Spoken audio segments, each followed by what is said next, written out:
जय श्री कृष्ण। अब हम अगला श्लोक लेते हैं श्रीमद् भगवद गीता का। भगवान के उपदेश क्या है? ना मे विदु सुरगणा प्रभवम न महर्षय अहमादिर्हि देवानां महर्षिणां च सर्वशः। ना मे विदु सुरगणा। भगवान कहते हैं ना तो देवतागण मेरी उत्पत्ति या ऐश्वर्य को जान पाते हैं और ना ही महर्षिगण ही जानते हैं, क्योंकि मैं सभी प्रकार से देवताओं और महर्षियों का भी कारण स्वरूप उद्गम हूँ, जैसे पुत्र पिता के बारे में नहीं जान पाता। ना में विदु सुरगणा प्रभवम न महर्षि। यद्यपि देवताओं के शरीर, बुद्धि, लोक, सामग्री आदि सब दिव्य हैं, फिर भी वे मेरे प्रकट होने को नहीं जान पाते।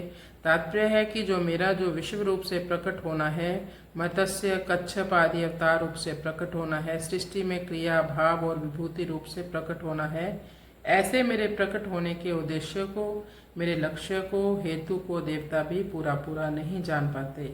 मेरे प्रकट होने को पूरा पूरा जानना तो दूर रहा, उनको तो मेरे दर्शन भी बड़ी कठिनाई से होते हैं, क्योंकि वो लोग तो सब स्वर्गलोक में रहते हैं, इसलिए वे मेरे दर्शन के लिए हरदम लालायित रहते हैं।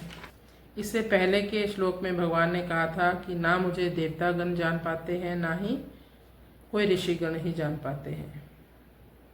भगवान कहते हैं जो कोई मुझे जानता है कि मेरा कभी अंत नहीं होता। भगवान अनादि हैं, भगवान सभी के मूल कारण हैं। भगवान सबसे बूढ़े हैं फिर भी नव यौवन की तरह दिखते हैं। भगवान का जन्म दिव्य है। भगवान जब भी कभी प्रकट होते हैं तो वो 4 भुजाओं के समेत ही प्रकट होते हैं। जैसे उनका कंस के कारागार में जन्म हुआ था, वो प्रकट हुए थे तो 4 भुजाओं के साथ ही प्रकट हुए थे। इसलिए कहा है भगवान की हर लीला दिव्य अति दिव्य है। फिर भी लोग कई बार कह देते हैं कि भगवान को जानना ही क्यों, भगवान को जानने से क्या लाभ होगा। तो भगवान इस श्लोक में बताते हैं, यो माम अजम अनादिम च वेत्ति लोक महेश्वरम असमूढ़ समर्थेषु सर्व पापै प्रमुच्यते। यो माम अजम अनादिम च वेत्ति लोक महेश्वरम। भगवान कहते हैं जो मुझे अजन्मा, अनादि, समस्त लोकों के स्वामी के रूप में जानता है, मनुष्यों में केवल वही मोह रहित और समस्त पापों से मुक्त हो जाता है। जो लोग आत्म साक्षात्कार के पद तक उठने के लिए प्रयत्नशील होते हैं, वे सामान्य व्यक्ति नहीं होते। वे उन करोड़ों सामान्य व्यक्तियों में से श्रेष्ठ हैं जिन्हें आत्म साक्षात्कार का ज्ञान नहीं होता, किंतु जो वास्तव में अपनी आध्यात्मिक स्थिति को समझने के लिए प्रयत्नशील होते हैं, उनमें से श्रेष्ठ वही है जो यह जान लेते हैं कि कृष्ण ही भगवान है, प्रत्येक वस्तु के स्वामी तथा अजन्मा है। वही सबसे अधिक सफल अध्यात्म ज्ञानी है।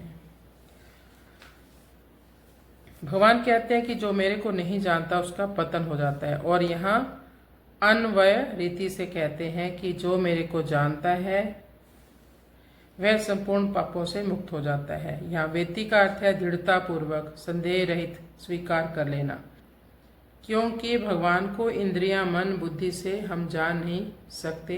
इसलिए भगवान जानने का विषय नहीं है, बल्कि मानने और अनुभव करने का विषय है। जानने का विषय खुद प्रकृति भी नहीं है, फिर प्रकृति से अतीत भगवान जानने का विषय हो ही कैसे सकता है। अनुभव करने का तात्पर्य है कि अपने को भगवान में लीन कर देना, भगवान से अभिन्न हो जाना। भगवान से अभिन्न होकर ही भगवान को जान सकते हो, क्योंकि वास्तव में अभिन्न ही है। इसी तरह संसार से अलग होकर ही संसार को जान सकते हो, क्योंकि वास्तव में अलग ही है, कुछ भी अपना नहीं है। सर्व पापै प्रमुच्यते का तात्पर्य है गुणों से, संग से रहित होना, गुणों के संग से अलग हो जाना। गुणों का संग रहते हुए मनुष्य पापों से मुक्त नहीं हो पाता, क्योंकि गुणों का संग पापों का मूल कारण है। हरे कृष्ण। भगवान स्वयं अनादि हैं और भावों के तथा महर्षियों के भी आदि हैं। हरे कृष्ण।